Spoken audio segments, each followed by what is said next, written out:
Okay, hi everybody. Welcome back to another lecture of artificial intelligence. So last week we stopped here. This was the example for forward chaining. So the example dealt with figuring out whether criminal West is a criminal or not. Of course, the name is already revealing quite a lot. So just to repeat, the law says that it is a crime for an American to sell weapons to hostile nations. The country no, an enemy of America, has some missiles, and all of its missiles were sold to it by Colonel West, who is American. Proof that Colonel West is criminal. And if you remember, we used lifted modus ponens, and we are just using horn clauses. So let's formalize these natural language statements. So first, it is a crime for Americans to sell weapons to hostile nations. So that's rather easy. Of course, we need the predicate for American, for weapon, and to sell some X. X is sell to. X. The person X sells Y to nation Z, and nation Z has to be hostile, and then this implies that X is criminal. So the next one is that no has missiles. So then we have the existence X such that this predicate no owns X becomes true, and that X is a missile. So the problem now is what is the problem with this sentence here? Is this a horn clause, or is it not a horn clause? You can type in the chat.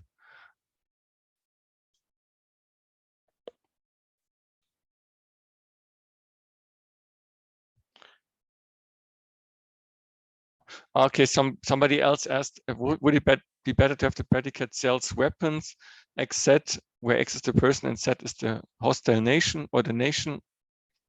That's also fine. That would be just a different definition of a predicate. Of course, this predicate is more general, where Y can be anything. Yes, so exactly. So the problem is that this is not a horn clause. It's not a horn clause because X is existentially quantified. So what option do we have to remove this existential quantification?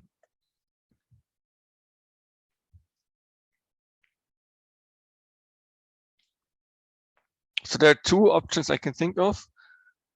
So one is we had this equivalences, right? So exist X is the same as not for all X not. Then the other way is to use scholemization, where we replace a variable with some instance which has a new name. And which one of these two options would you choose? So again, you can comment in the chat.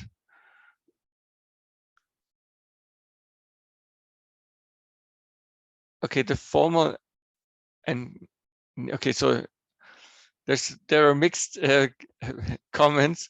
So if you would replace it with for all X, not for all X not, then we have the problem that this is not a horn clause anymore, because then we would have to move the negations inwards, and then we would have to use the De Morgan rule, and then there would be an or instead of an and.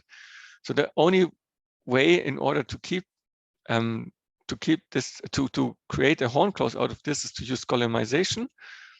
So what we are doing is yes, we use existential use existential instantiation. It's the other word for scholemization, where we replaced X with M1, and M1 is just some missile. Okay, and the others are rather simple. All of its missiles were sold to it by Colonel West. So if X is a missile and no owns X, this implies that West has sold X to no. And missiles are weapons. It's also easy. An enemy of America counts as hostile. So enemy X, America implies hostile X. And West is who is American is just American West. So West is, the predicate American is true for West. And the country no, an enemy of America, can be written as no is an enemy of America. That's also very simple.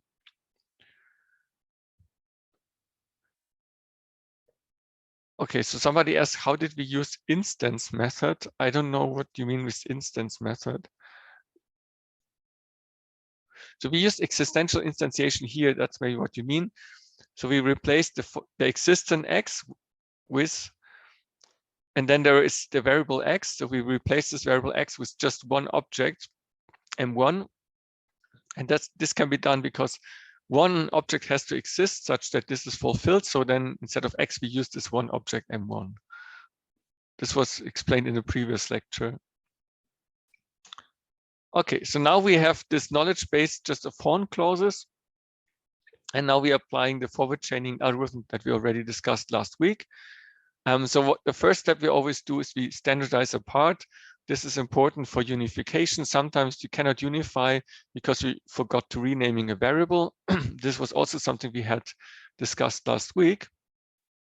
So of course, if you start with the first sentence, which is this sentence down here, then of course, there is no renaming required. Here we just have x and that's fine.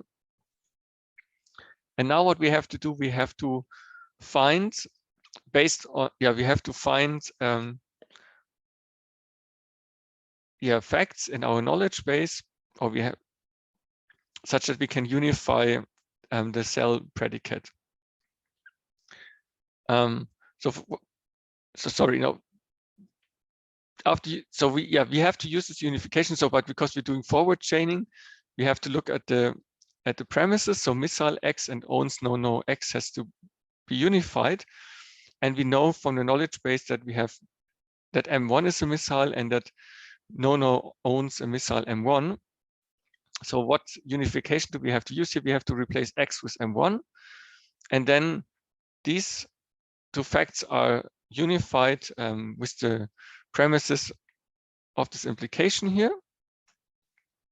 And yes, and then we can follow, or then we can replace x here with m1, and then we can add this to our knowledge base. So then in the next step, the conclusion is added, but of course we have to apply also the substitution to the conclusion. Okay, so now the next sentence we're looking at is all missiles are weapons. So we also have the fact that M1 is a missile in our knowledge base. So if we replace X with M1, then we can use modus ponens again, because then we have a unified premise here. And then of course we have to apply the substitution also to the conclusion. So now we replace X with M1, and then we can follow that M1 is a weapon, which is also written here. Okay, so then we continue the loop. The next sentence we're looking at is if X is an enemy of America, then X is hostile. And now again, we have to check whether we can unify something with enemy. And we say, okay, here we have enemy, no America. And so the unification we have to perform here is that X is replaced with no. And then of course the conclusion is hostile X. And of course we have to do the same replacement for the conclusion. So then we know that no is hostile. Just one more thing, because in the previous steps, we looked also at the sub-steps here in our algorithm, because now we have done this several times. We're going through this algorithm always at once in the next steps. And the last one is, the last sentence we use is that if X is an American and Y is a weapon, and X sells Y to nation Z, and Z is a hostile nation, then X is criminal. And now we have to, again, use unification. So we know West is an American, so we have to replace X with West. We know that M1 is a weapon, so we have to replace Y with M1. And we know that West sells M1 to no. And so we have to use, again, X and Y we have already discussed, and we have to additionally replace Z with no. And after all these replacements, if we do the same replacements for the conclusion, then we can say that West is criminal, and that's exactly what we wanted to show. Now we have proven the statement. So what are the properties of forward chaining? It's sound and complete for first order definite clauses, which we have just discussed. And the proof is similar to the proof we've already used in propositional logic. The only thing that is problematic, and that's what we've already discussed last week, is that if you have functions, then you can have functions of functions of functions, and then can have these indefinite sequences. Like if you look at the piano axioms for natural numbers, so you say 0 is a natural number and every successor of a natural number is also a natural number, then this can continue forever, of course. So, and that of course is unavoidable, and that's why entailment of these definite clauses is semi-decidable. It's decidable if you can show, if you can prove the statement, and it's not decidable if it's the statement that you want to prove is not true. And that's something we have discussed already previously, where we looked at this Church and Turing theorem, which we discussed last week. And of course, the pain point are these function calls. So there's also a programming language called Datalog, which is a declarative logical programming language. And it uses these first order definite clauses without any functions. So you don't have this problem that you might not terminate. So this always terminates. And the number of literals you might have to evaluate is p times n to the power of k, where of course n is the number of constant symbols and k was the arity of the predicates and p was the number of predicates. So this number we also discussed already last week. So that's it for essentially for forward chaining. Are there any questions regarding forward chaining? I haven't seen any in the tweets back from now. Okay, so there's also nothing in the chat. So then let's continue with backward chaining. Just a quick comment. So I've slightly modified the slide. There's a little bit more in the slide because by just adding 2 statements, we could delete another slide. So there's less slides in the lecture. And I also wrote this in the announcements in Moodle, but it's really a very minor change. So as for propositional logic, what we're doing now, we start from the goal and go backwards. If you remember, this had the big advantage that you don't have to go through the whole knowledge base, but you can just use modus ponens where it's needed and nowhere else. If you use forward chaining, you might conclude a lot of things that are not necessary to arrive at the goal. So this, of course, it repeats. You always go backwards from the goal, and then you have these new sub-goals. And either you can answer the query or you cannot find any new sub-goals to be added, and then you have not, so then you're shown that this is not correct, the result, the statement you want to prove. And backwards chaining is the workhorse of logic programming like Prolog, and we'll also have a short look into Prolog today. And essentially, we are using a depth-first recursive proof search, so that search or proof search inherits all properties from depth-first search we have seen in the 3rd lecture.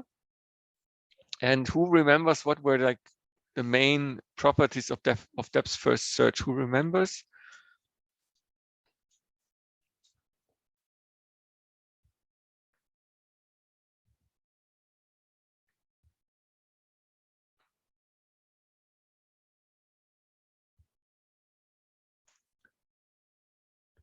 So one, yes, it was the memory was very little. So it was the memory requirement was linear in the search depth. So here's in the depth of the proof. But of course, it also had a disadvantage. If you use the recursive implementation, then we had this linear memory. And if you remember, then you can have the problem that you don't terminate, so that you loop forever. And this can happen here as well. So the space is linear in the size of the proof, which is good, but this is incomplete due to these infinite loops. And you could fix this, for instance, in search, we fix this by using graph search. So you stored the intermediate nodes that you have visited, but then you have the issue that you don't have this linear space requirement anymore. And here also you have the same issue. And by storing this intermediate results, you then end up with tabled logic programming, which is, of course, has this advantage that it terminates in many more cases, but it also requires much more space. So if I may, there's a question about slide 30 about what you mean with sound clauses. Yes. So this was the first statement.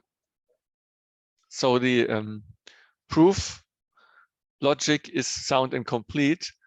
So this applies to forward chaining. So forward chaining is sound and complete for first order definite clauses. So the clauses they are always sound. I mean, a clause is a clause. If it's not a clause, then it's not a clause. So it as I said, it refers to first order. It just refers to forward chaining. Okay. Good. Okay, so let's look at the algorithm. This is a very small algorithm. It's recursive.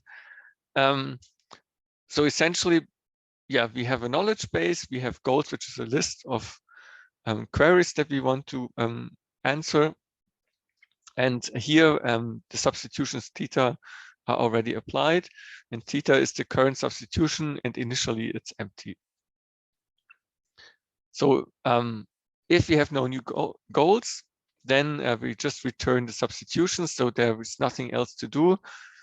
And otherwise, we just pop the first goal from our list of goals or list of sub-goals. And then for each sentence in our knowledge base, we use standardize apart so that unification works properly. And then we try to unify the premises. So the premises you need for the goal and the knowledge facts we have in the knowledge base are tried to be unified. And if we succeed, we basically add the premises that you need as new goals and add them to the rest of the goals. So rest of goals refers to all remaining goals, and first goals is the first goal in the stack. And then we call this function recursively. And we, of course, unify the substitutions we had so far and the new substitutions. And the answers is the previous answers plus the new answers we have obtained. So you see how this works now by our criminal West example. So we use the same example, just go backwards. So we start with criminal West. And now we look in the knowledge base if there's any sentence which concludes, which has in the conclusion the predicate criminal. And actually we find this. This is this sentence here. Or here the sentence is a clause, of course, because we just use horn clauses. American X1 and weapon Y1 and cells X1, Y1, Z1 and hostile Z1 implies criminal X1. So what we have to do is we have to unify criminal X1 with criminal West. And this is done by substituting X1 with West. So what happens now is that all the premises are added to the goal stack. And we are already, yeah, that's what we're essentially doing. So in the next step, this list here is added to the list of goals. So now this list is here. And right, we're popping the first sub-goal, American X1. And we're already immediately substituting X1 with West, because this is in the list of substitutions we have already found. So now we have to find like a clause which concludes something with American. And we have a very simple clause here. We have the knowledge that West is an American, and X is already replaced with West here. So now what we can do, we can just remove this from the goal list and don't have to do anything else. So we have now shown that this is true already. So now this is the remaining part of the list. In the next, this is a new set of goals. Now this is in the actual set of goals. And we pop the first goal, weapon Y1. and there's nothing to substitute here. We have no substitution yet for y1. Now we have to find a sentence which concludes something with weapon. And this is this sentence: missile x2 implies weapon x2. So what we have to do, for unifying, we have to replace x2 with y1. Then this here and this is unified. And the premise of this sentence is a missile x2. So missile x2 is added here to the rest of the goals. So this is this here, this is the goal that we've added, and this was the rest of the goals. So then this is moved to the set of new goals. Again, we pop the first one, missile x2, and actually missile x2 is immediately replaced with y1 because it's x2 is already in the list of substitutions. So now we have missile y1, and we have in the knowledge base m1 is a missile, so we have to replace y1 with m1. So this is like a double substitution. So x2 is immediately replaced with y1, and then y1 is replaced with m1, so that you have this unification here. And again, this is good because we can just remove this from the goal stack, and then just cells and hostile is remaining in the goal stack. Again, now you see it's very repetitive. Cells is popped. We are applying all the substitutions we have applied so far. X1 is replaced with west, Y1 is replaced with M1, and Z1 has no replacement yet. We have the sentence that missile X3 and owns no X3 implies cells, west X3 no. And yeah, so for unification, because X1 has been replaced with west, so there's nothing to do here. Y1 is already replaced with M1. So what we have to do is we have to replace X3 with M1 so that this is the same. And Z1 is not replaced here. So Z1 has to be replaced by no such that it unifies with the no down here. Okay, so then these premises are added to the goal stack. These two here. This then is the new set of goals. We can again take the first one, and we know that M1 is a missile, and X3 is already replaced with M1, so we don't have to add anything to our substitutions, and we can just remove the sub goal. Then the next goal we pop is owns. We already know that no owns M1, and here we have no X3, but X3 is replaced with M1. So this is already automatically unified, so we also don't need any new substitution here. And then the only thing that remains in the goal stack is hostile. And then we use this sentence here. For Z1, we replace Z1 already with no. So we have to replace X4 with no as well.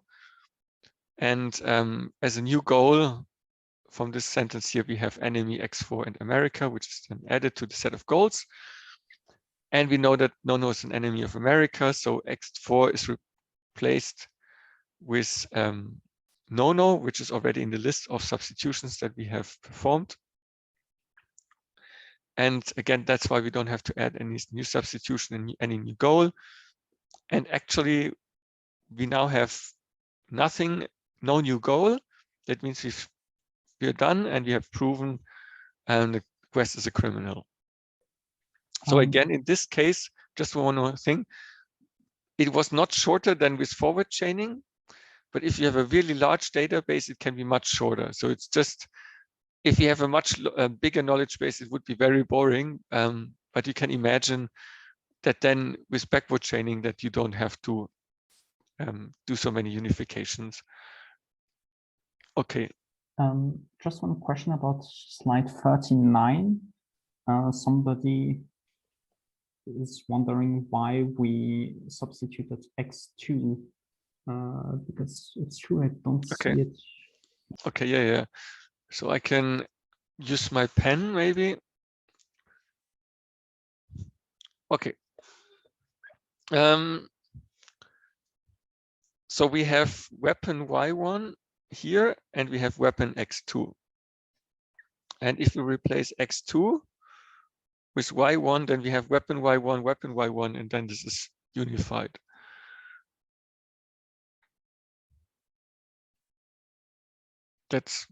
that's all.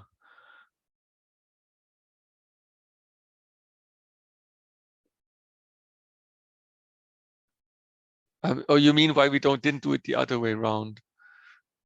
Why we didn't replace y1 with x2? Yeah, exactly. we could have done that as well.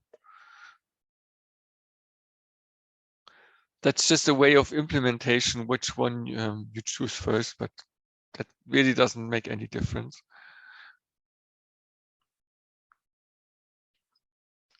Okay.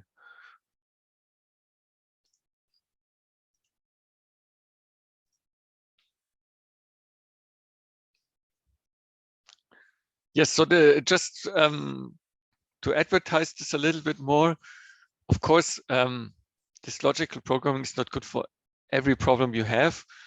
If you just want to solve, let's say, ordinary differential equations, of course, you don't need any logical programming. But compared to ordinary programming, for some problems, it has really nice features. So if you look, for instance, at how you solve a problem using logical programming, then compared to ordinary programming, the first step is identical. You want to identify the problem you want to solve. Then you assemble information how to solve this problem. Maybe there's already an existing algorithm that is very good, or you just try to come up with your own algorithm, but some parts of the algorithm are known in the literature already. And then with logical programming, you can just have a tea break, while in ordinary programming, you have to figure out how to solve the problem. This is not necessary here because you already have your inference engine, which automatically does the problem solving for you. Then you encode the information in a knowledge base. In the other case, you program the solution.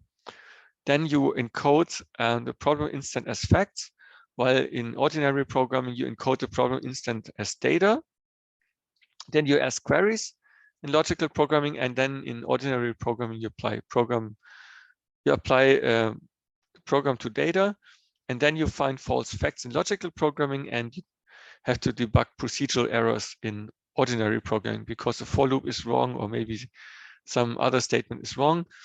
So the argumentation is, let's say, if you have a fact like New York is the capital of the United States, this is rather easy to detect because, of course, it's Washington, D.C. But if you have some updates in loops or in other functions, then this is not so easy to figure out whether there's a mistake or not. So maybe this would have had to be incremented by +1 instead of +2. And that is harder to find than these wrong facts, essentially. And because of these nice features, there are, of course, logical programming languages like Prolog. And basically, Prolog uses this backward chaining with horn clauses. And it's primarily used for rapid prototyping languages, or for compiler writing, or also like for logical reasoning. And the syntax is, interestingly, everything is the opposite than what we know from the mathematical notation. So uppercase letters are variables and lowercase letters are constant. It's exactly the opposite. And also the way of writing an implication is exactly the opposite. So instead of writing A and B implies C, we say that C requires A and B. So for Criminal West, the previous implication we have used here, where was it again?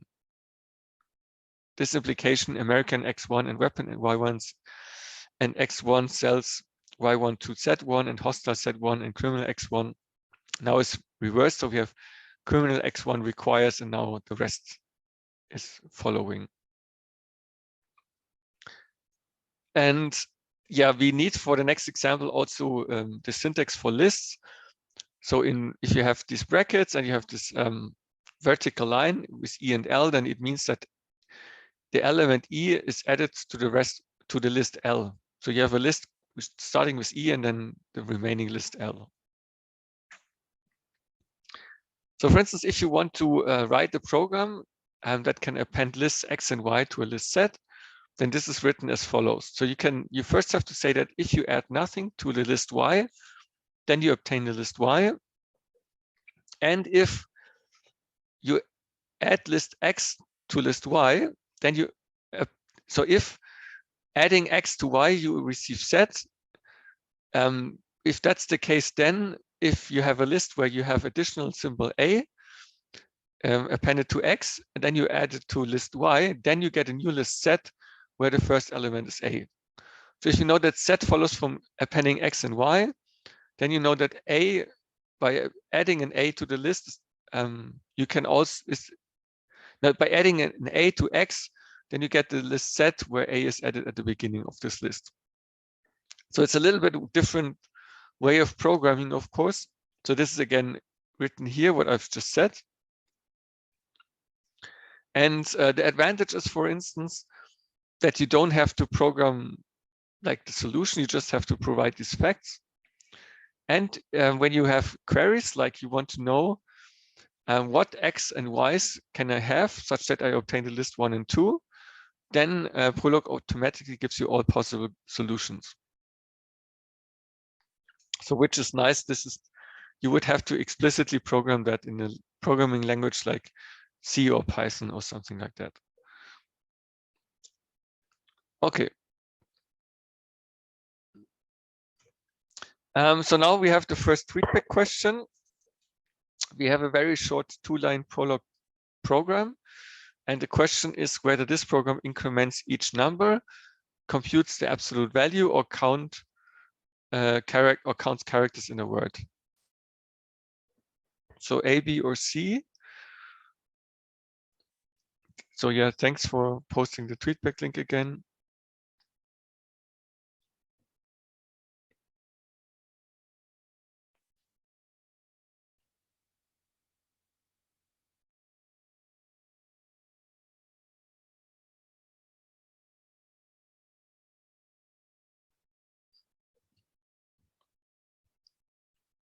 Sorry, I think around 80% chooses B, and A and C Okay. are evenly distributed. Okay, good. So yeah, yes, B is correct. It computes the absolute value. Why? Because if so, the absolute value of X is X if X is positive, because the absolute value doesn't have to change anything, and the absolute value of X is Y. So if, let's say, if Y is the opposite of X, so if, let's say X is -3, then the absolute value is 3, because 3 is so minus. So 3 would be -3, so then 3 would be 3. So you can then, for instance, say, okay, what's the absolute value of 0? That's 0, because the first part here applies. The absolute value of -9 is 9. This is shown here. Yes, so if you have, you ask the knowledge base is absolute value of -9 and 9, then it says yes, so this is the correct result. And if you have absolute value of -9 is 8, then it would return no. And if you would say, okay, what value, give me a value such that the absolute value is 8, then the result would be 8. So it's also interesting that you can use it for checking correctness, or that you can also get as a result the actual number. Okay. So now we have completed backward chaining. So if you remember, in propositional logic, we had forward chaining, backward chaining, and resolution. Just in the different order, we started with resolution and then looked into forward and backward chaining. Now we have already discussed forward chaining, backward chaining, and now we're discussing resolution. And resolution, if you remember, was complete and sound proof procedure in propositional logic. And we hope that's also the case for first order logic. So we try to achieve the same. And as for first order logic, we will have to convert our sentences always to conjunctive normal form. Otherwise, we cannot use the resolution rule. And next, we present how the resolution rule works for first order logics. And afterwards, we discuss whether this is complete. It is a complete procedure or not. I'm sorry, I think. Yeah, so somebody asked if the last query also returns -8. Actually, when I was preparing for the lecture, I was asking myself the same question. Actually, it should. I just don't have Prolog installed on my machine right now.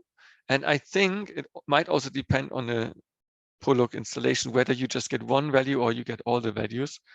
But you should also get -8, because that's also a correct solution. Is anybody of you happens to have Prolog installed on your machine?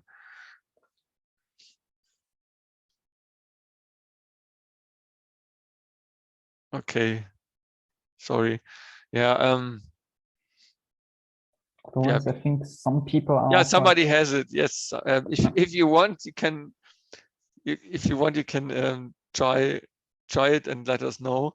So maybe yeah, you want to continue following the lecture, but you can do it after the lecture and then email me and Adrian to tell us what you've obtained. Just one quick comment. I think some people have problems with the notation on slide 49. Could you perhaps go quickly through it again, what it means, like after the tweetback? Oh, sorry, no, I think it's specifically about the program itself. Mm-hmm. Okay, so if you would write this using our mathematical notation, so the first, no, where's my pen? Here it is. So the first statement in classical notation is if x is greater or equal to 0, then it implies essentially the absolute value of x is x. So this would be a classical notation. And the second line would be if y equals -x, and this implies that the absolute value of x is -y.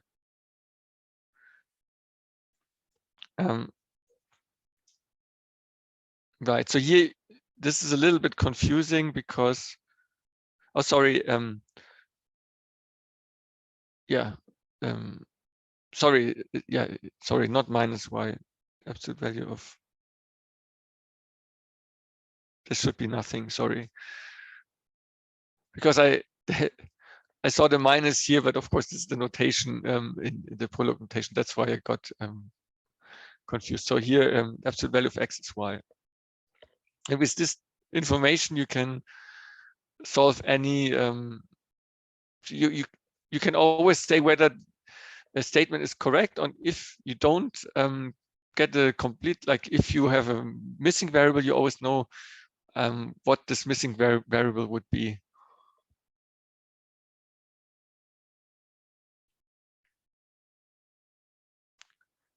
Did this help, or? I think so. Okay, and also like somebody also already checked Prolog, and it returned 8 and not -8. So why it does not also give -8? I'm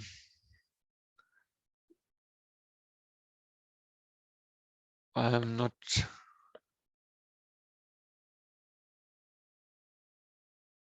Just can you just try the other way around? Can you just type minus?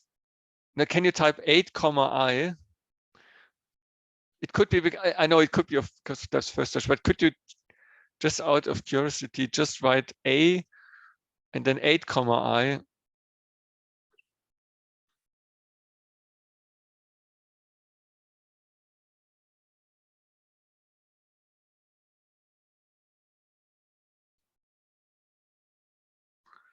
Okay, so yeah, so Prolog is implemented in a way that it just returns one value. It could be that, let's go, wait a second.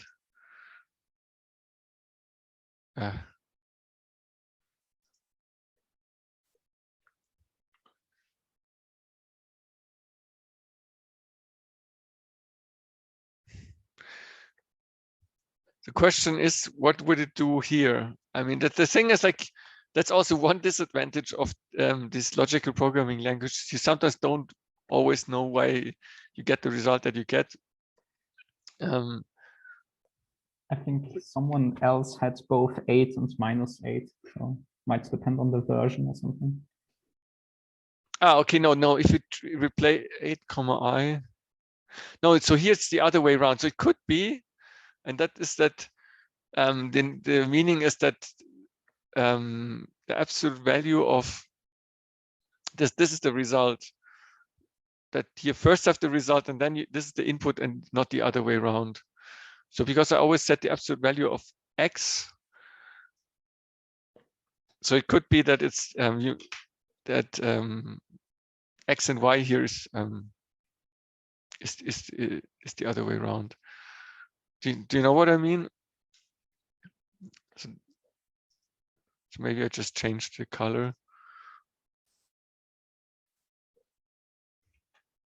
So it could be that we have absolute of y equals x, because we didn't say what, because it would still be okay, right? If absolute value of y is minus x. Yeah, so it could be the other way around, and then you get both numbers.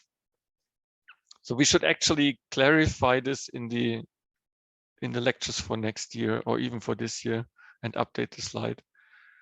So maybe, yeah, we'll have a look into this. But one more thing I would like to mention is, because we don't do any Prolog programming. Wait, I have to close here first. We already said, okay, this is not relevant for the exam, and this will not be part of the exercise. This is just to show you that this programming exercise exists. Because if you learn something about logic and don't know anything about Prolog, that would also be wrong. But because we don't use it in the exercise or exam, I don't have it also installed on my machine, and that's why I didn't check it. But as I said, we will clarify this. Okay.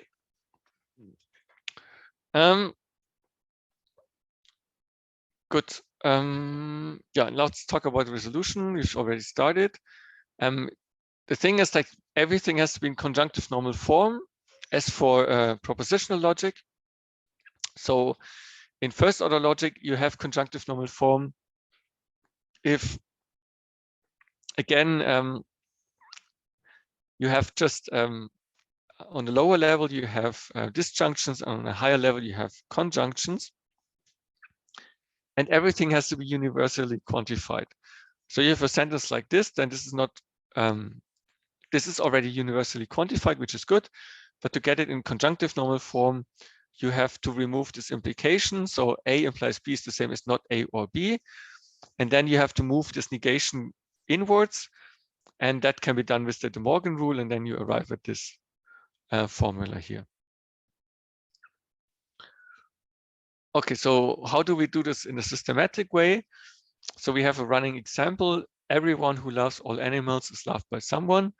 So for all animals y, it has to be that everyone who loves all animals, so for all x's which love all animals y, we have that there exists someone who loves x, so that there exists someone who loves you.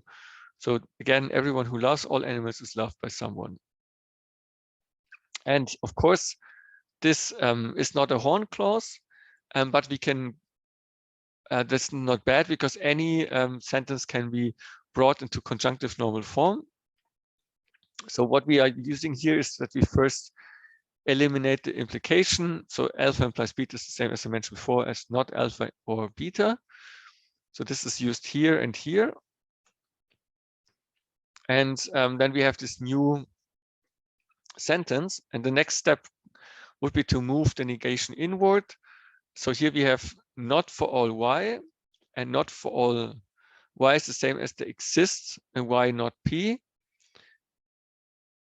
which brings us then to this line. And then here we are moving the negation inwards using the De Morgan rule. So not A or B is the same as not A and not B. And here we just eliminated the double negation, so that we now arrive at this statement here. So the next thing is, what we don't like is that we have twice the same variable, which is existentially quantified. So we have the exist a y for this part and the exist another y for this part. And to avoid confusion, we're going to rename this exists y. So this was something that we discussed last week. So instead of a y, we use a set here. So it's clear that this is not the same y. It's identical. It's just like easier for humans to see, okay, yeah, this is different. That's why we've been renaming this. So now we have this existential quantification, and we want to get rid of it by Skolemization. So if you remember, if we had the statement like the exists in x, such that px is true, and then we can, if a is not used anywhere in the knowledge base, we can say instead we can use p of a, and a is the new constant. So now if you would apply this, and I go back to this rule, we would replace y with a and the set with a b. Okay.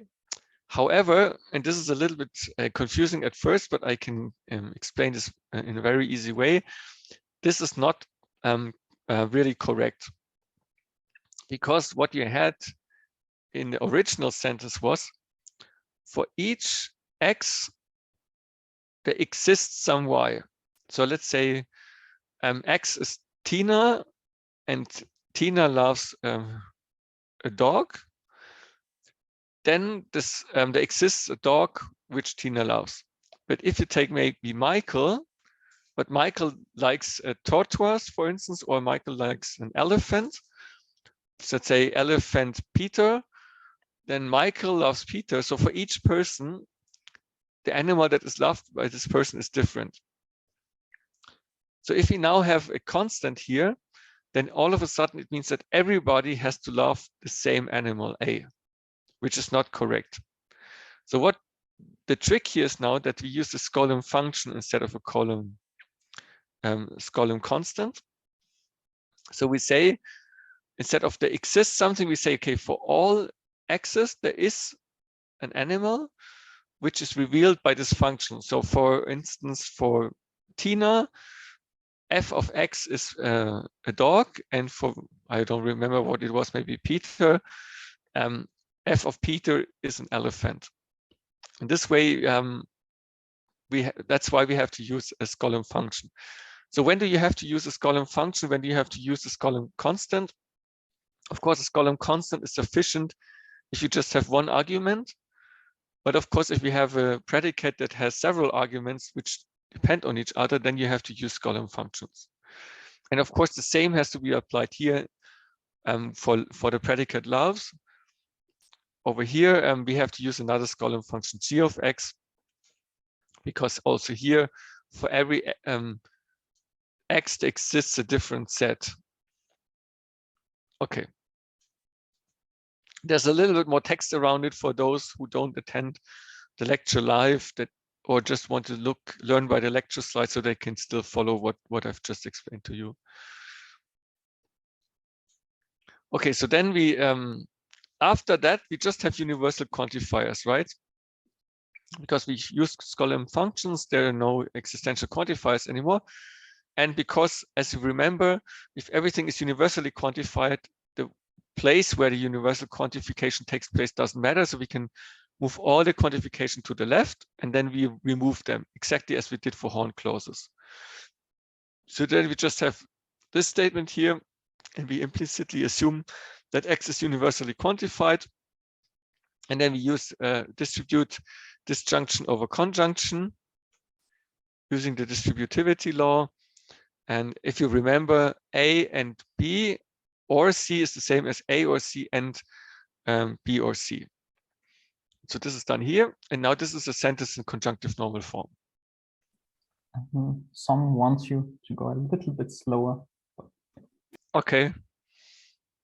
Maybe I was speeding up a little bit because we want to explain you today the programming exercise, and I thought we can finish the lecture, but maybe it's not possible, so I will slow down. And then on the next lecture is then not next Thursday, because tomorrow we have only exercises. I will just need a few more minutes to finish then. Yeah, no problem.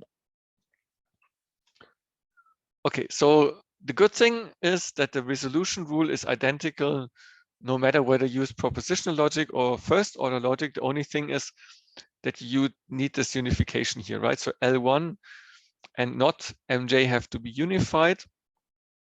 This was not necessary for propositional logic, where L1 had just to be the same as not MJ. Li had to be the same as not MJ.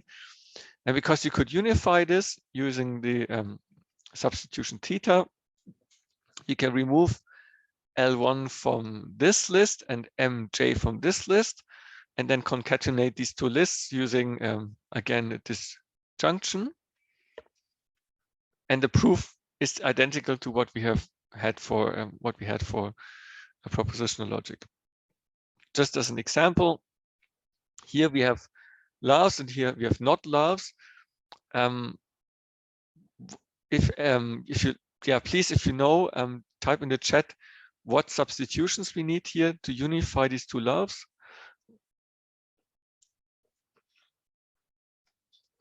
Somebody wrote that next Thursday is Dies Academicus. So that's, yeah, then we will have no lecture next week. That's a good point. Thanks for clarification.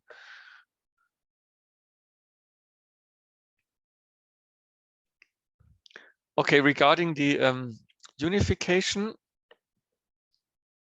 yes, X is replaced with V, that, and U is G of X is replaced with U. Yeah, the thing is, like, you cannot just, yeah, you cannot replace this function with just a variable. So what we have to do is, yeah, we have to replace U with G of X and V with X. That would work, for instance. U with G of X and V with X. Then these are removed, and then we have f of animal f of X, and here we have kills U and V, and of course we have to do the replacement now. So U is replaced with G of X and V is replaced with X. So this is then the resolvent clause. Okay, so now we look again at the criminal West example. So you have already proven it using forward chaining, then with backward chaining, now we use resolution. So then you see immediately what the differences are. So here you see we have criminal X and we have not criminal West. So then we can unify this by replacing X with West.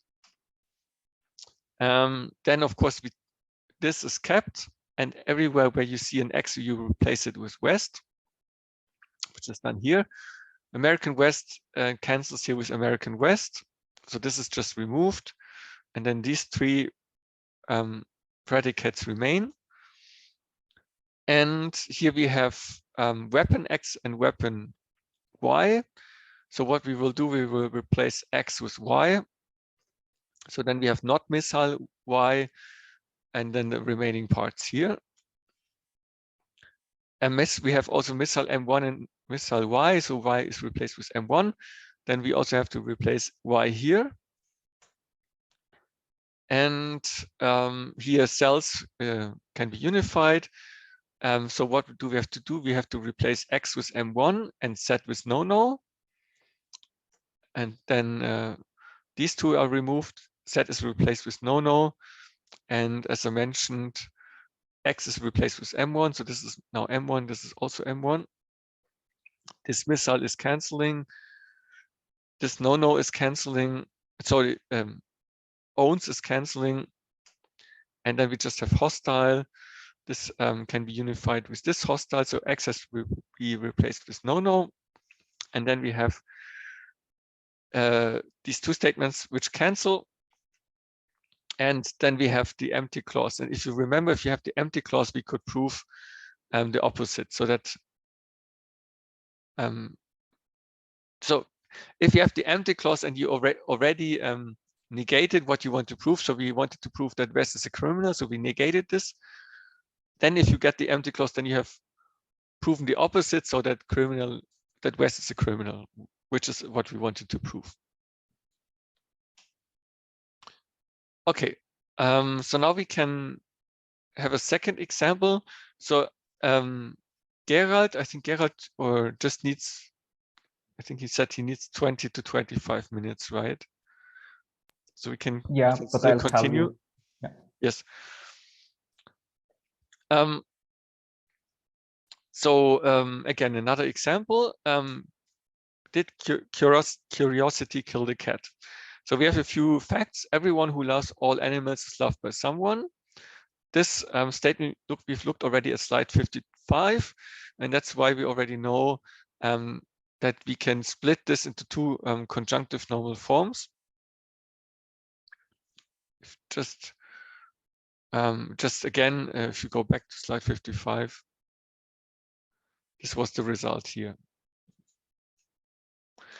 So it's one conjunctive normal form, but there are two clauses. But of course, each clause is also conjunctive normal form. Not that you get confused here. The next one is a little bit interesting. Anyone who kills an animal is loved by no one. So anyone who kills an animal, so any X who kills Z, and Z is an animal, is loved by no one. So this would imply that this X is loved by no person. So for all Y, it holds that Y does not love X. And of course, we have to bring this into conjunctive normal form. So the first thing we're going to do is we're going, and maybe I show this because this is a little bit complicated with my pen.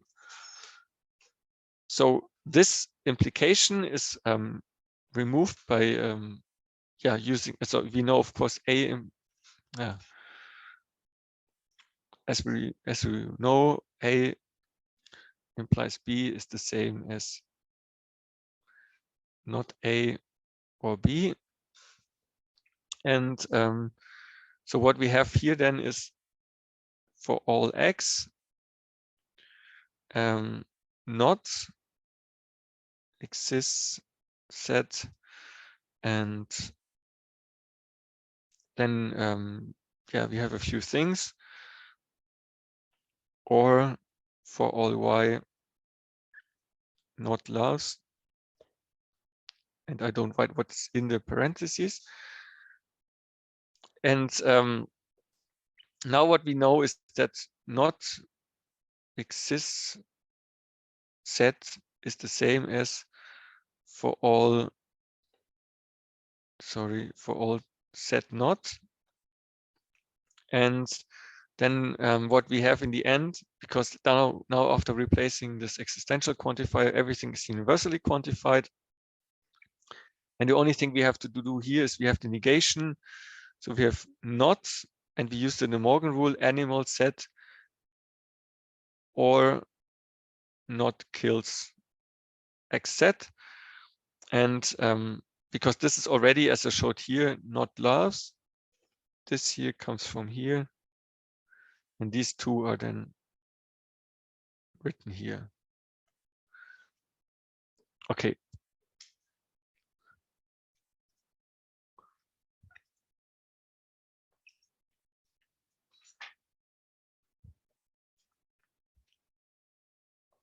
Yeah, the others are really easy. Jack loves all animals. So we just remove the implication here. Either Jack or Curiosity killed a cat who is named Tuna. So either Jack killed Tuna or Curiosity killed Tuna, and Tuna is a cat. And you need as background knowledge that all cats are animals, where we also just remove the implication. So the question is now, did Curiosity kill the cat? Which is formalized as follows. Alpha is the statement we want to prove. And because the cat is called Tuna, we ask whether Curiosity killed Tuna. And to show that The knowledge base entails alpha. Again, what we show is that the knowledge base and not alpha is unsatisfiable, so that we only obtain the empty clause in the end. And then it's very simple to what I've shown you before. So here, cat and not cat would cancel.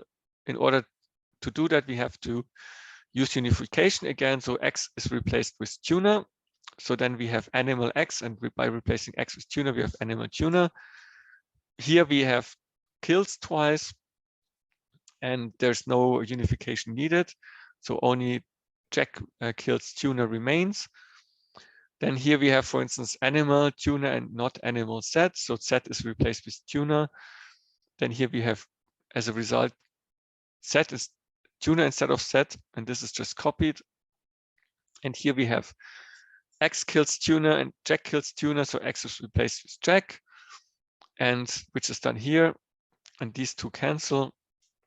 And it's always the same thing. And in the end, you have the empty clause. So we have proven that curiosity killed the cat. The funny thing is that this kind of argumentation can be now translated back into a natural language text. So if you would be a detective for this case, you could write directly or automate the creation of the report. So it starts with suppose curiosity did not kill tuner. So this is what we did here. We assumed the opposite and then showed that it's unsatisfiable. In words, it will be then that we find a contradiction. So this is what we suppose. We know that either Jack or curiosity did. So either Jack or curiosity kill tuner. This is this clause here. Now tuner is a cat and cats are animals. So tuner is a cat and cats are animals. So we know that tuner is an animal essentially. So tuner is an animal. Because anyone who kills an animal is loved by no one. Everyone who kills an animal is loved by no one, which is here. We know that no one loves Jack. So we know here no one loves Jack. On the other hand, Jack loves all animals, so someone loves him. Sorry, Jack loves all animals, and as a result, no one. Sorry, so no one loves Jack. So no one loves Jack. This is written here. Wait a second. Yeah, no, sorry. Sorry, I've said that already. On the other hand, Jack loves all animals, so someone loves him. Sorry. So because Jack loves all the animals, so it's at the end, someone loves Jack. And this is, of course, a contradiction. So we have a contradiction, therefore, curiosity killed the cat. So this actually can be used really to translate this back to natural language. So now in the end, let's talk about the completeness of resolution in first order logic. In propositional logic, we can prove that resolution provides a complete proof procedure. Unfortunately, this is not possible for first order logic. So we just have your refutation completeness. And this is already something we have seen earlier. Let me go back. So here we discussed this already. So the theorem was that entailment in first order logic is semi-decidable. Algorithms exist returning yes to every entailed sentence, but no algorithm exists also returning no to every non-entailed sentence. So because of that, no matter whether we use forward chaining, backward chaining, or a resolution, none of these algorithms will be decidable because the whole problem itself is semi-decidable. So this is no surprise, and there's no way around it. Attempting to prove a satisfiable first order formula is unsatisfiable may result in a non-terminating computation because of these function symbols, which cannot happen in propositional logic. And since we have already proven the completeness for propositional logic, I mean, this is complete, but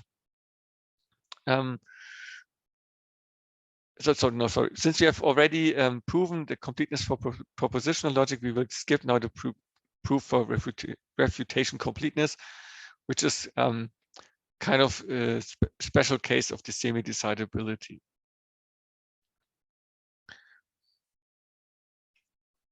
Okay, and the last thing I would like to mention is we haven't talked much about equality. So I mentioned that you can have statements which say X equals Y, or the father of John is Christian, or something like that.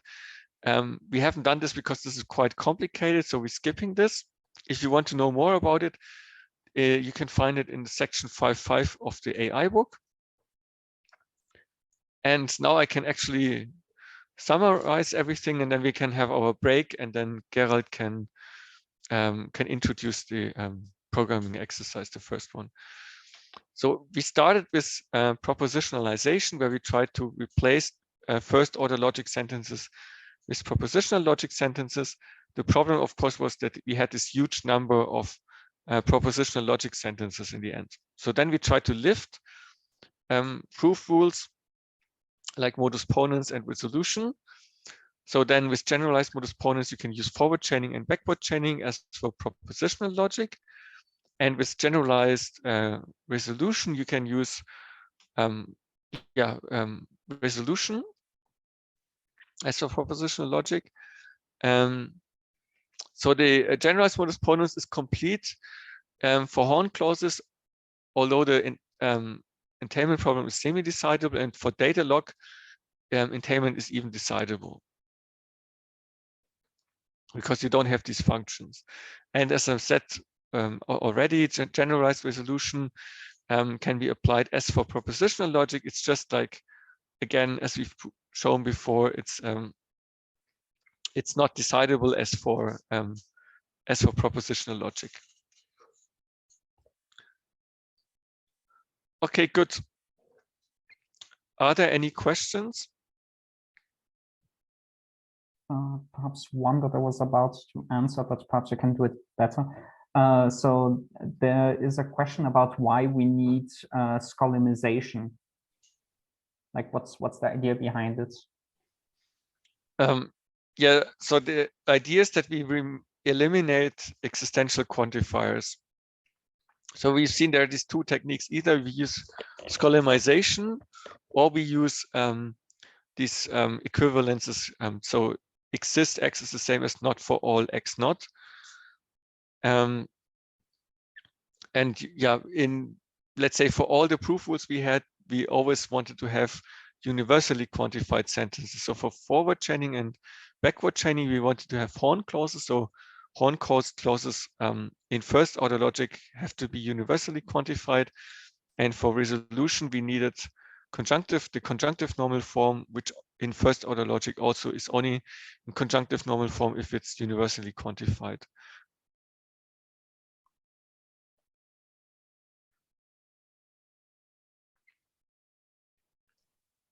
And I think that's it. I don't see any other questions. Okay, good. So then let's stop here, and then Gerald, you'll take over, right? Yeah. Can you hear me now? Yeah. Yeah. Okay. So thank you. Bye. Okay, we'll just have 1 minute break quickly, and then I'll present. Do you want to start there? Okay, thank you. And maybe Adrian, you could tell me quickly if you see the entire screen. I think I do, yes. Okay, good. Thank you very much. Yeah, so hi everybody. So as Professor Althoff already mentioned, we're going to present the first, actually 2 programming exercises today, which will be for the topic search and constraint satisfaction problems. And I'm going to start with the first programming exercise, which will be on search. So actually my colleague Edmund would have presented this exercise, but unfortunately he has a cold today and can't speak, so I'm going to just take over for him. So the search-based exercise will be on, or the exercise for search will be on search-based motion planners with motion primitives. Now, the general task description can be summarized as follows. So the task is to solve common road scenarios using search algorithms on motion primitives. Now, the question, of course, is what are common road scenarios? So Common Road is basically a software tool that we are developing here currently at our chair. It's a software platform, publicly available, also using this link that you can see in the bottom left corner, and it stands for Composable Benchmarks for Motion Planning on Roads. So the key idea you can see in this picture here on the slide. So we have a so-called composable benchmark on the left side, which consists of a traffic scenario, which includes a map and other obstacles, which consists of our own vehicle model and our own vehicle parameters and some kind of cost function, which will be important to evaluate our motion planner. And the pipeline is then as follows. So we start with this benchmark, which is shown here in blue. Then we have some kind of motion planner, which has to plan a motion or solve this scenario, as we say, and this motion planner generates some kind of solution, and the solution can then be uploaded to our website where it will be automatically evaluated, and we will have a ranking for each scenario or for each upload, how good the solution basically is. So in this general pipeline, your task will be associated somewhere here. So in the motion planner task, so the task would be to develop a motion planner or implement a motion planner that can solve as many scenarios or as many benchmarks as possible. Yeah, here you can see one example for a so-called for our common road scenario. So typically it's a scenario is constructed such that we have our lanes, we have our initial position shown in green here. So this is where our own vehicle starts. And we have our other obstacles, which are shown in blue. In this case, they're moving in the left direction. And now within this scenario, we have to somehow plan a motion from the green starting point to our red region, which we also call the goal region in this scenario. So now what are motion primitives? I think we shortly addressed that in the lecture once when we showed how we can apply search algorithms to real world problems. And motion primitives are basically short trajectories that are drivable by a given vehicle model. So in this image, you can see that every of those short trajectory components here are so-called motion primitives. And the idea with motion primitives or planning with motion primitives is that you can combine those motion primitives and generate a complete motion or a complete trajectory, which leads you from our start position to our goal position. And now if you take a look at the structure here closely, then you can already see, or it's pretty intuitive to see that this is actually a search problem. So this is in general a search tree where we can say we span a search tree with our motion primitives, which are kind of our actions that we have when you want to use the terms we used in the search algorithm lectures. And we then and one path within the search tree, which is marked here in red, is basically our solution from our initial position to our goal position. So what have we included? So within our software framework that we are going to provide to you, we have included already 6 implementations of search algorithms. All of them you've got to know already in the lecture and also in the exercise sessions on search. And one example you can see here, for example, this is the breadth first search algorithm, and you can see how our own vehicle, which is shown in blue here in this case, spans the search tree and generates this green trajectory, which is our solution trajectory from the start to the goal region. So what is your task? You can use these 6 search algorithms that we provide to you, and you need to improve either the heuristic function, for example, in an A-star or in a greedy best first search algorithm, or you can also use the framework we provide you and the common road framework and develop your own search algorithm completely from scratch. So that's up to you. You have these 2 options, and with both options, the task is solvable, and you can decide which one you want to opt for in the end. So how do we evaluate this task? Basically, we provide a batch or a set of scenarios to you. In total, we provide 500 scenarios. And your task is to solve at least 340 of those scenarios with your search algorithm, and then you will be awarded the bonus points in this exercise. And just for your information, so 320 scenarios are already solvable with the planners that we provide you in this package. So with those basic implementation planners that we provide to you, you can already solve 320 scenarios. What's also important, this is an independent task, so it's not a team exercise. You have to work independently. So if we detect plagiarism, then obviously you will lose also the bonus points. And the deadline for this submission is on January 24th. Actually, this is not correct here. This we have to change. This is 2022, obviously. So it'll be in exactly 2 months from now. So we have to change that still. So it'll be January 24th, 2022. And yeah, this is the time frame for this exercise. So yeah, just to give you an idea how this may look like in the end, I'd like to show you some of the submissions from the students that finished this exercise last year. So on the left side, for example, you can see the ego vehicle in green, which starts here at this green position and plans a motion around this right curve without colliding, for example, with the oncoming, with the other participant, the traffic participants on the street, and is able to reach the goal region here in red. And also similarly on the right side, you can see that our own vehicle waits at the intersection a bit till the other vehicles have passed, and then yeah, is able to finish the motion in this scenario. We also had some kind of funny submissions from last year, which are also still valid, but they are because the ego vehicle doesn't cause a collision. But as you can see already, this is some kind of drunk driver type of motion that we plan here with our search algorithm. And yeah, you can see that solutions may come out since we use very basic algorithms here, and we also do not consider any traffic rules in this basic exercise. And that's why it may be that you also get such solutions which are valid for our scope that we set here, but kind of look a little funny. It looks like a drunk driver basically. And also here you would see one submission which was quite funny. So yeah, in a real world you would probably get a ticket for reckless driving here if you perform such a maneuver, but also in this case it's actually a valid solution because we do not collide with the other vehicles in this scenario. All right, so the rewards for this programming exercise are as follows. First of all, the basic reward are the bonus points. So you will be awarded 2 bonus points in this exercise. So this means if you have managed to solve the 340 out of the 500 scenarios at least, then you will get the 2 bonus points.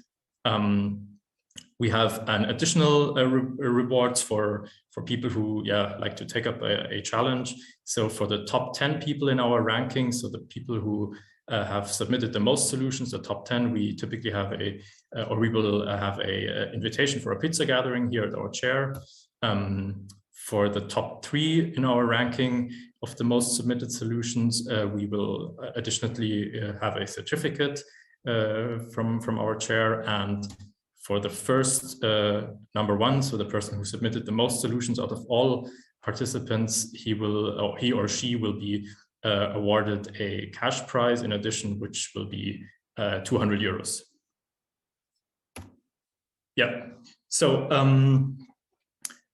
regarding the questions, so if you have any questions about this exercise, in this case, it's kind of a special case, so you shouldn't use the Moodle Forum as usual. You should use a special forum for our common road, which we have set up. So you can access the forum with this link here on the bottom left, and all questions you have regarding the exercise or installation of the software, you can just pose in this forum and you will get an answer as quick as possible. Yeah, so how do you get started? You visit the repository at this link here, then you will clone the repository on your computer, and you will be provided with an exercise guide, which will be much more in detail than what I could show you here today.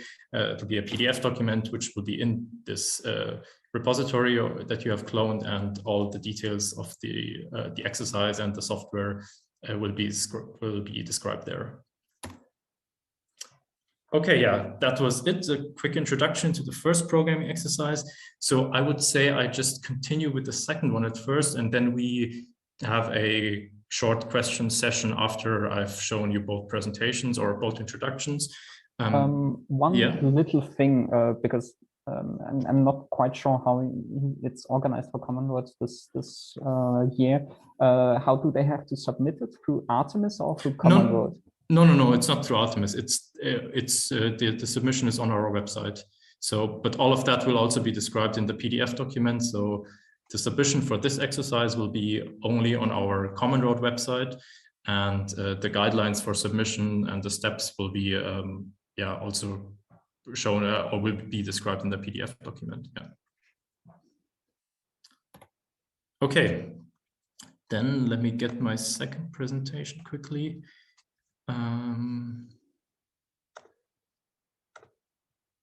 So again, I hope you can see my screen.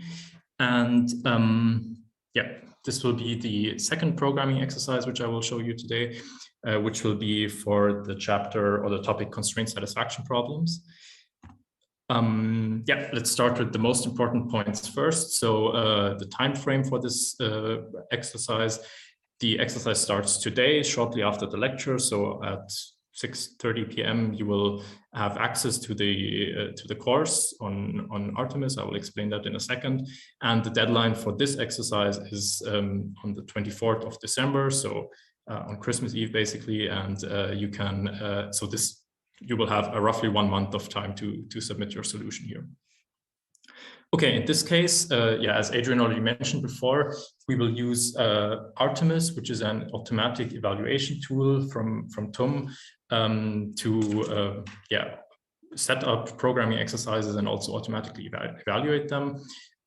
The exercise description, so the actual task and the guidelines will be provided on Moodle. I will upload them after this lecture.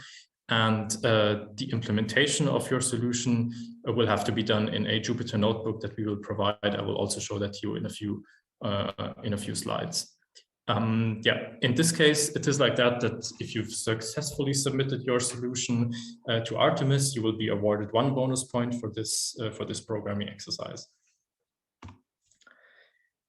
Okay, in general, what's our framework? So we're going to use Python in this case. And we are going to use the IMA repository, which some of you might already have installed. If not, then you can check out the IMA installation instruction document on Moodle, where it will be described how you install Anaconda, which is a package manager for Python, the IMA repository, and also Jupyter Notebook, which will be important to also work and implement your solution. So this is the first thing you should do if you haven't done already before starting this exercise. Yeah, now let's get into Artemis. So in order to get started with your exercise, you have to do the following steps here. So the first step is obviously to log into Artemis. You can use your TUM credentials. You should be actually added to the course, all of you. So you should be able to find this course once you log into Artemis. The course is called Grundlagen der künstlichen Intelligenz. And once you click on... If I may just interject. So sometimes there is a small bug. So if you log into Artemis and for some reason you don't see the exercise, then log out again and log in again, and then it will work. Okay, yeah. Okay, yeah, thank you. Yeah, so once you've managed to see the exercise, then maybe after logging in or logging out multiple times, you will be able to click on this course, and then you will see the exercise constraint satisfaction problems, where you will have a button where you say start exercise, and then it'll take like a few seconds, and you will have another button which tells you clone repositories. So you click on this button, and then you will have a pop-up window which shows you a URL for your personal repository. And this URL you're going to copy, and you're going to open your terminal on your machine. You're going to enter git clone this repository, which will basically pull the repository onto your local machine or on your local computer, and an exercise folder will be created for you. Now, this exercise folder I've showed you here on the bottom. So this will contain exactly 5 files, and only one of those files you have to modify. So this is very important.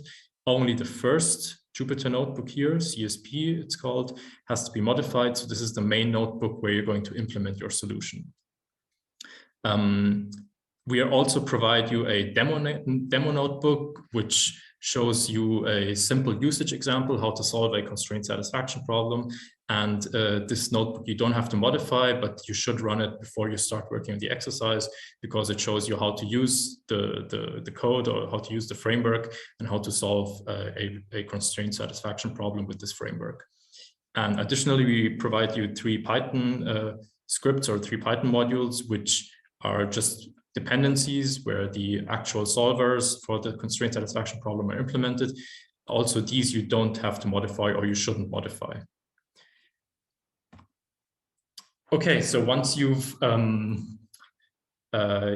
got your exercise folder locally on your machine, what you're going to do is you have to copy all the provided files into the root folder of your IMA repository. So what that means is we want to avoid any path issues with relative paths on different systems, and that's why we say, okay, you should copy all of those 5 files we showed you into the root folder of the IMA repository.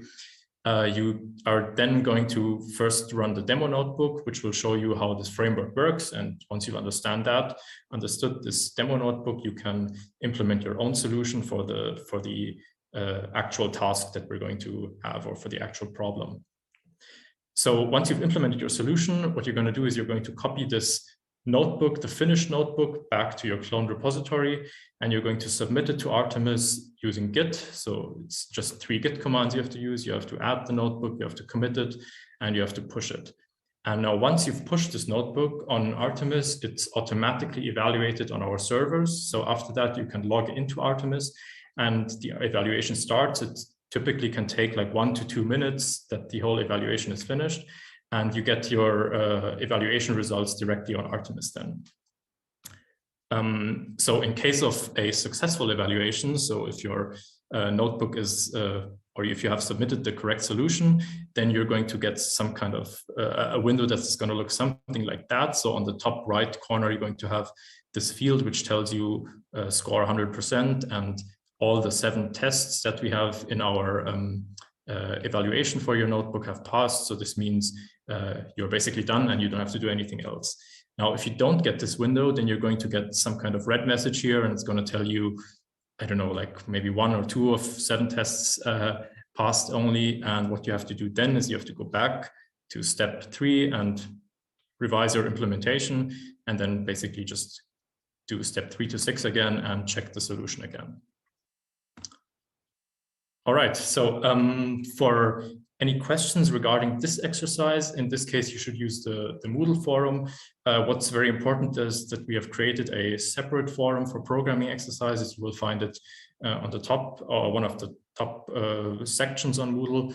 And for any questions related to the exercise itself, or to Artemis, or installation of any of the dependencies that you need, you should please only use this forum in order not to spam the other forums on Moodle.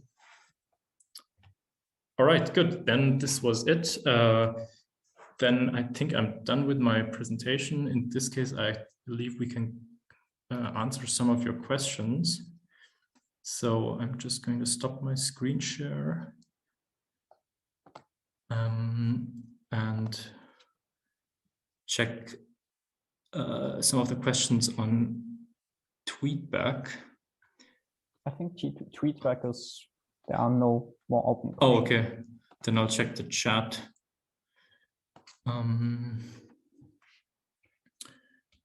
So someone asked, can we also already start the Common Road exercise? Yeah, of course you can. So you can do both exercises in parallel. Common Road, you have 2 months to work on, and CSP exercise, you have 1 month to work on. Yes, exactly. So someone said you're not allowed to collaborate in any of the programming exercises. Yes, that's correct. So all the exercises we offer are have to be solved individually. So the exercises are not mandatory because someone asked, but they are, so the exercises are not mandatory to pass this course, but you get a bonus point, you get the bonus points, and then you get a grade bonus if you have 3 bonus points in the final exam. Someone asked, I can't see anything at the exercise session or Artemis. Yes, you can't see anything because it's not started yet. It will start at 6:30 p.m. today. It will be released.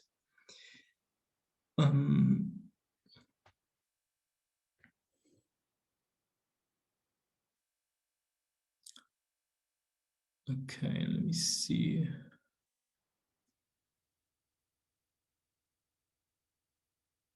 Yeah, Yes, because I see a lot of questions that the course is on Artemis, but the exercise is not. As I said on the first slide, it will be released at 6:30 today. Yeah. Let me check.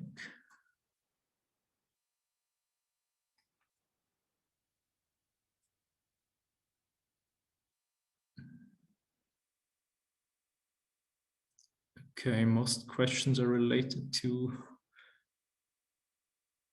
the Artemis course. Will these slides be uploaded? Yes, I will upload both slides to Moodle afterwards.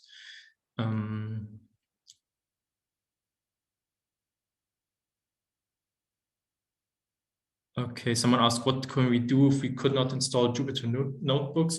So yes, Jupyter Notebook is required for this exercise. We have a detailed guideline on how to install Jupyter notebooks on Moodle. It's the PDF, it's called IMA installation instructions, where we show for all three platforms, Ubuntu, Mac, and Windows, how to install it. So yeah, you could take a look at this and see if maybe there's this would help to install it. So someone asked, what's the equivalent of 1 bonus points? So for the grade bonus in the exam, you need to collect 3 bonus points over all programming exercises that we offer. We're going to offer 4 in total throughout the semester, and this will give you a grade bonus of 0.3 when you've gotten 3 bonus points.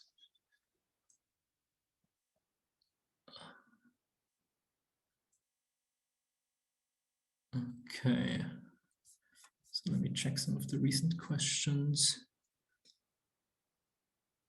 So someone asked, both exercises in Artemis or just CSP? Only CSP is in Artemis, and the Common Road exercise is on our separate website, which you will have. So the link will be in the slides and also on in the exercise description in the PDF.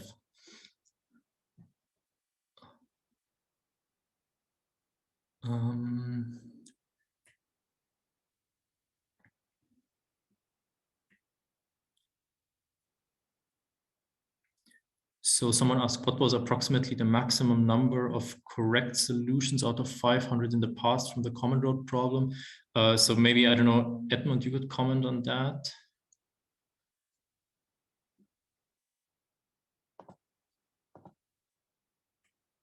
Okay. Yeah, I'm not sure if Edmund heard me, but probably not. Adrian, do you still hear me? Yeah. He wrote it, but I think it's just to the panelists. It's 480 plus, more or less. Oh, okay, so 480 plus scenarios was the average solved out of 500.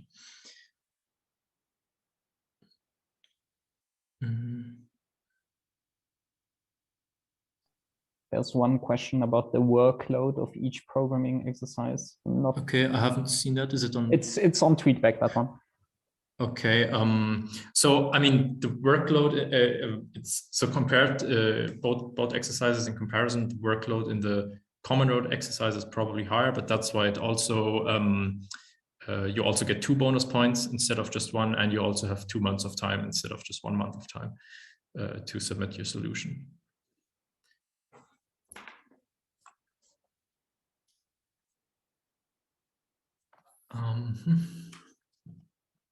Okay, then let me check TweetBack if there is something.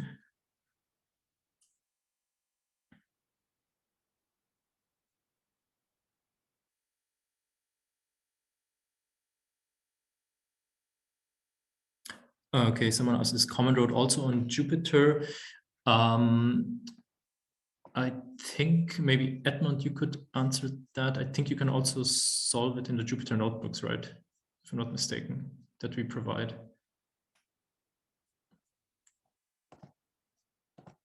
Yeah, let's wait for his answer. Yeah, yes, so yes, you can also solve it in Jupyter notebooks, and the notebooks will also be provided in the repository that we upload. Okay, then the Zoom chat. Okay, so can you repeat the part about workload? Someone asked, what's the workload in hours? So it's a bit hard to say. So I mean, quantifying the workload in this case, I guess it depends on every individual in this case, and also what your pre-experience are with programming. But what I meant earlier was that in comparison, the common road search exercise has a higher workload than the CSP exercise, but for that you also get more bonus points and you have more time to solve it.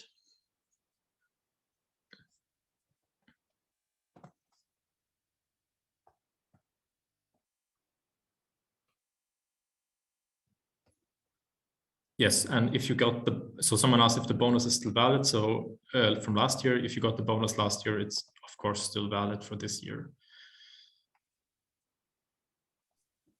There's a question about GitHub Copilot. I don't know that at all. Perhaps you know it, Gerald?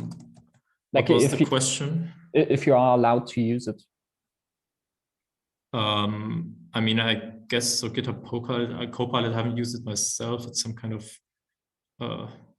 programming tool, I guess, but I'm not quite sure. So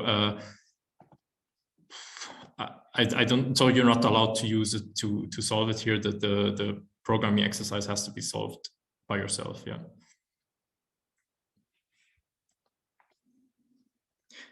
Can we do everything on Windows? Somebody asked. Yes, it's the exercise so the CSP exercise can be solved on Windows, Mac, and Ubuntu pretty much similarly. And for the common road search exercise, this will also be described in the PDF description, which will be a little more in detail. We recommend to use Ubuntu, but we also provide for Windows and Mac a virtual machine image and a Docker image, so you can solve it on all platforms, basically using the virtual machine or Docker image.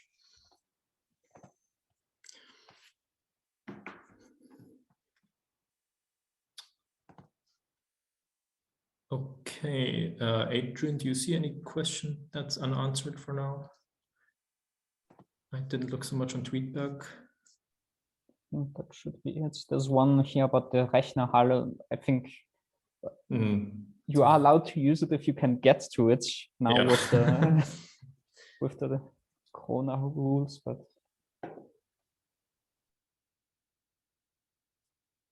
I think I have to go because Matthias wants to call me. So okay, yeah, I think we're going to close the session anyway then, because I don't see any questions. Okay, good. Yeah, then thanks everyone for joining today, and have a nice evening, and good luck, and have fun with the first two programming exercises. Goodbye.